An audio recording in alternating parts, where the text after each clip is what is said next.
Grand Rising Soldiers, Coach Donna J here, and welcome to my channel, Savvy Soldier. I want to thank you for coming back. I have made two videos prior concerning my story, and today I want to pick up from where I left off yesterday, where I shared how as a young girl I wanted to be a nurse, and I achieved that goal. When I became a nurse, I received a notification from the state of Michigan inviting me to come to an interview.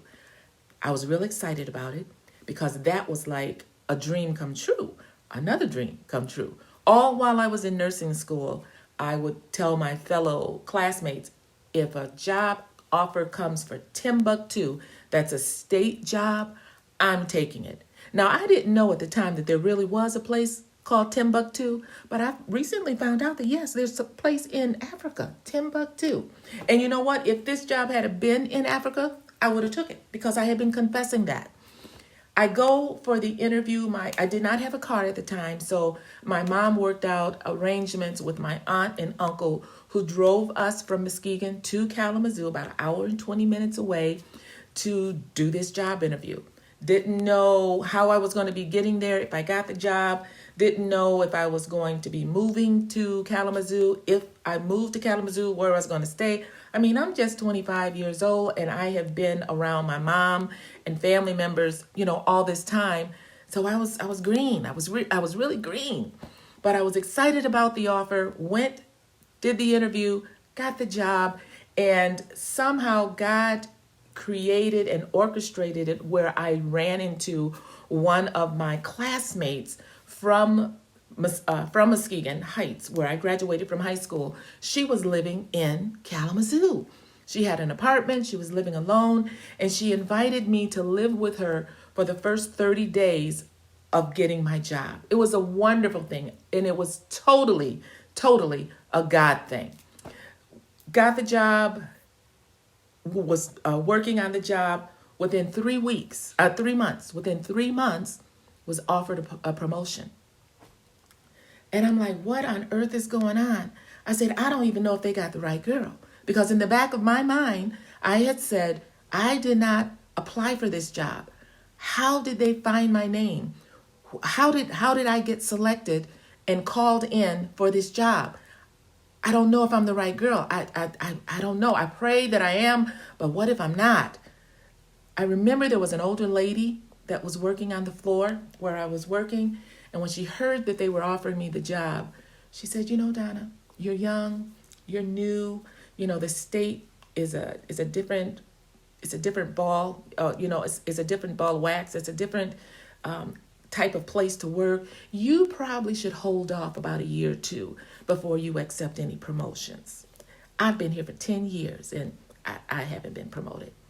Now, this little girl from Muskegon, Michigan, who had been poor all of her life, now had an opportunity to be promoted in a state-run facility. I was not about to take her advice, and I didn't. I went ahead, I accepted the promotion, and now I was working as a manager. I would go on to be promoted an additional 2 times and eventually became the director of staff development. During that time, I learned as an administrator, I was involved with interviewing individuals, and that is when I found out how my name came about being selected to accept a job there. And it really wasn't until then that I really felt comfortable working there as a registered nurse. I know that may sound crazy to you, but that's where my mindset was. It was a lot of unbelief. There was stinking thinking, just poor self-esteem, the whole gamut. But during that time, being in the educational and training department, I had the opportunity and I was exposed to more biblical teaching, more sound teaching.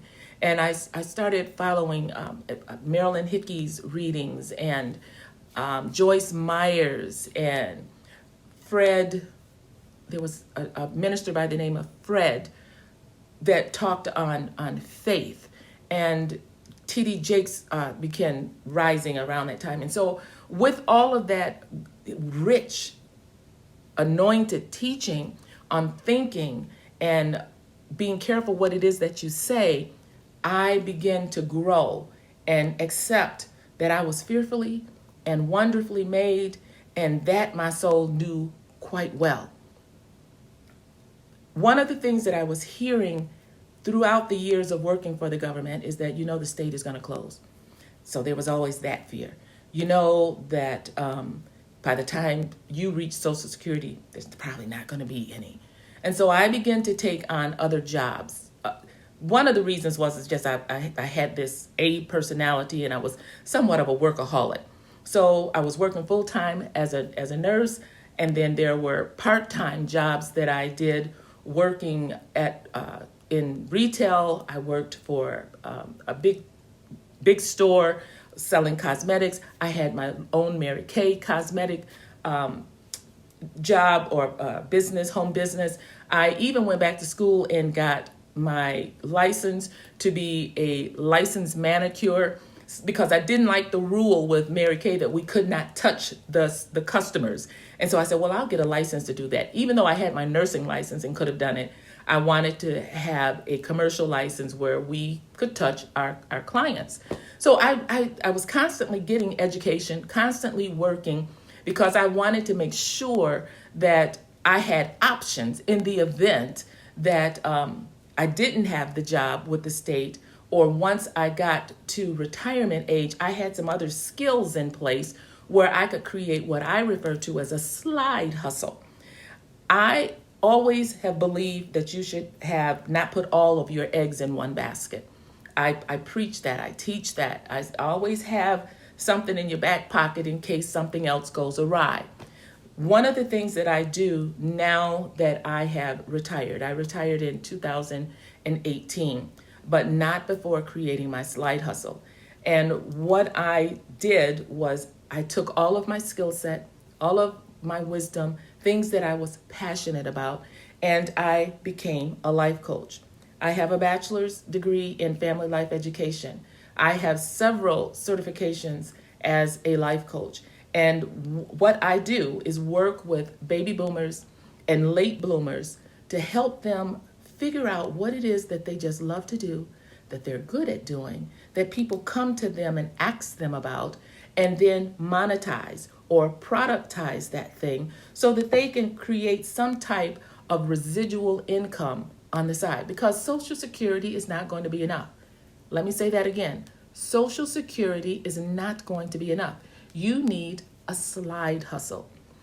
I would invite you to reach out to me, DM me. I will leave some information in the description.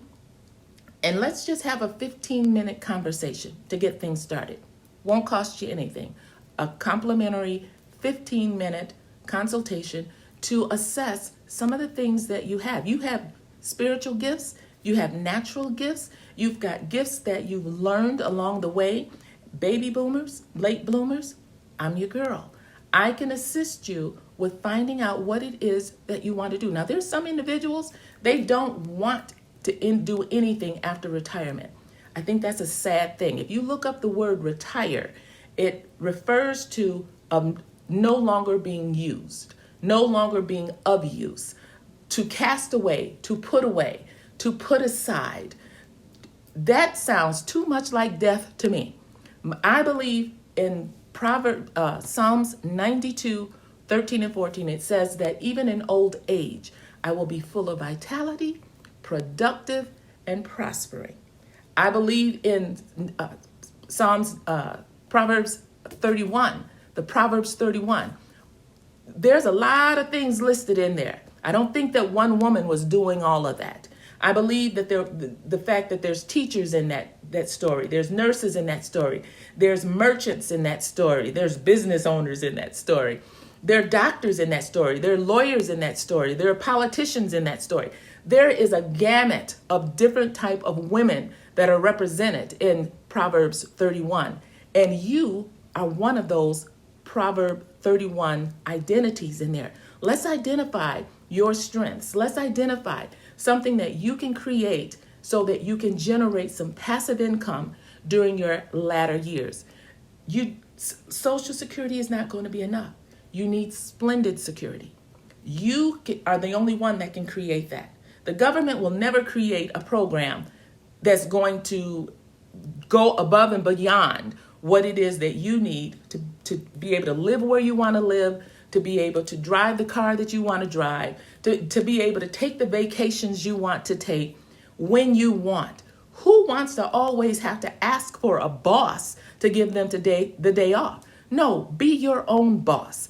My mission, building other savvy soldiers. My assignment, helping our people excel in whatever area they are gifted, whatever area they are called to.